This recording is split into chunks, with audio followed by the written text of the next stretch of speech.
வணக்கம். ஆகாஷ்வாணி புதுச்சேரி செய்தி அறிக்கை வாசிப்பவர் கிருஷ்ணமூர்த்தி ராமசுப்பிரமணியன். 2014ஆம் ஆண்டு முதல் பல்வேறு விளையாட்டுகளில் இந்தியாவின் செயல்திறன் தொடர்ந்து மேம்பட்டு வருவதாக பிரதமர் திரு நரேந்திர மோடி கூறியுள்ளார். இன்று வாரணாசியில் காணொலி காட்சி மூலம் 72வது தேசிய கைப்பந்து போட்டியை தொடக்கி வைத்த திரு மோடி, ஒலிம்பிக் போட்டிகளை வரும் 2036ஆம் ஆண்டு இந்தியாவில் நடத்துவதற்கான முயற்சிகள் முழு வீச்சில் நடைபெற்று வருவதாக தெரிவித்தார்.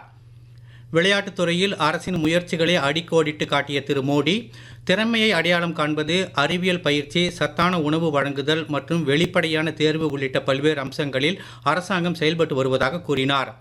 விளையாட்டுத் துறையில் ஜென்சி தலைமுறையினர் மூவர்ண கொடியை ஏற்றுவதை பார்க்கும்போது நாடு பெருமை கொள்கிறது என்று அவர் கூறினார். இன்று முதல் வரும் ஜனவரி 11ஆம் தேதி வரை நடைபெறும் 8 நாள் போட்டியில் இந்தியா முழுவதிலும் இருந்து 58 அணிகளைச் சேர்ந்த 1000க்கும் மேற்பட்ட வீரர்கள் போட்டியிடுகின்றனர். இந்த போட்டி இந்திய கைப்பந்து விளையாட்டின் உயர்தர விளையாட்டு திறனை வெளிப்படுத்தும் என்று எதிர்பார்க்கப்படுகிறது. பாஜக மூத்த தலைவரும் மத்திய உள்துறை அமைச்சருமான திரு அமித்ஷா திருச்சி, புதுக்கோட்டை மாவட்டங்களில் பல்வேறு நிகழ்ச்சிகளில் பங்கேற்பதற்காக இன்று திருச்சி வந்தடைந்தார். திருச்சி விமான நிலையத்தில் கட்சித் தலைவர்களும் மத்திய தகவல் ஒலிபரப்புத்துறை இணையமைச்சர் டாக்டர் எல் முருகன் உள்ளிட்டோரும் அவரை வரவேற்றனர். புதுக்கோட்டையில் மாநில பிஜேபி சார்பில் ஏற்பாடு செய்யப்பட்டுள்ள பிரச்சார இயக்கத்தின் நிறைவு விழாவில் அவர் உரையாற்றினார். தொடர்ந்து நாளை ஸ்ரீரங்கம் ரங்கநாதர் கோவிலில் வழிபாடு செய்து திருச்சி மன்னார்புரம் பகுதியில் பிஜேபி சார்பில் நடைபெறும் பொங்கல் விழாவிலும் அவர் கலந்து கொள்கிறார். ஆராய்ச்சி, மேம்பாடு மற்றும் புத்தாக்க நிதியை பெறுவதற்கு ஒரு ஸ்டார்ட் அப் நிறுவனம் 3 ஆண்டுகள் செயல்பட வேண்டும் என்ற நிபந்தனையை அரசாங்கம் நீக்கியுள்ளது.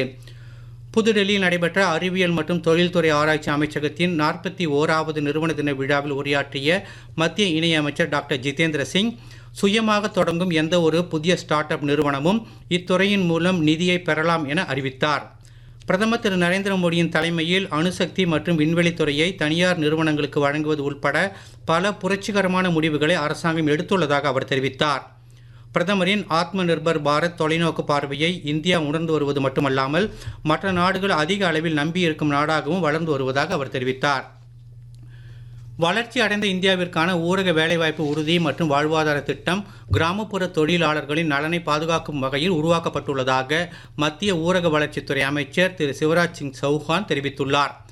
புதுடெல்லியில் செய்தியாளர்களிடம் பேசிய அவர், முந்தைய மகாத்மா காந்தி ஊரக வேலை உறுதி திட்டத்தில் பல்வேறு முறைகேடுகள் நடைபெற்றதாக குற்றம் சாட்டினார்.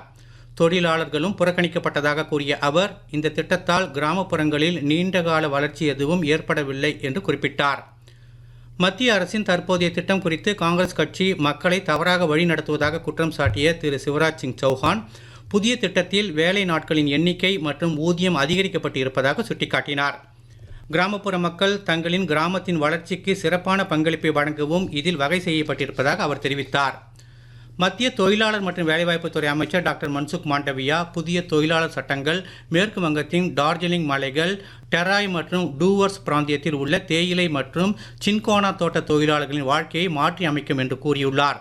தேயிலை மற்றும் சின்கோனா தொழிலாளர் தொழிற்சங்கங்களின் தலைவர்கள் மற்றும் அவர்களது பங்குதாரர்களுடன் கலந்துரையாடிய போது திரு மாண்டவியா, இந்தியாவின் முதல் மலை சார்ந்த தொழில்துறை பகுதியான இந்த வரலாற்று சிறப்புமிக்க தேயிலை பகுதியில் உள்ள தொழிலாளர்கள் பல தசாப்தங்களாக காலாவதியான காலனித்துவ கால தொழிலாளர் நடைமுறைகளால் பாதிக்கப்பட்டுள்ளனர் என்று கூறினார்.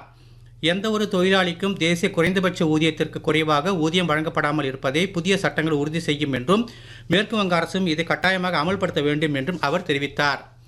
ராணுவ தலைமை தளபதி ஜெனரல் உபேந்திர திவிவேதி அரசுமுறை பயணமாக ஐக்கிய அரபு எமிரேட் சென்றுள்ளார். வரும் 6ஆம் தேதி வரை அந்நாட்டில் பயணம் செய்யும் அவர் இரு நாடுகளுக்கும் பயனளிக்கக்கூடிய வகையிலான பாதுகாப்பு ஒத்துழைப்புகளை வலுப்படுத்துவது குறித்து பேச்சுவார்த்தை நடத்த உள்ளார். தொடர்ந்து இலங்கைக்கு செல்லும் அவர் அங்குள்ள ராணுவ தளபதி உள்பட மூத்த ராணுவ தலைவர்களுடன் உரையாடுகிறார். இத்துடன் இந்த செய்தி அறிக்கை நிறைவு பெறுகிறது. வணக்கம்.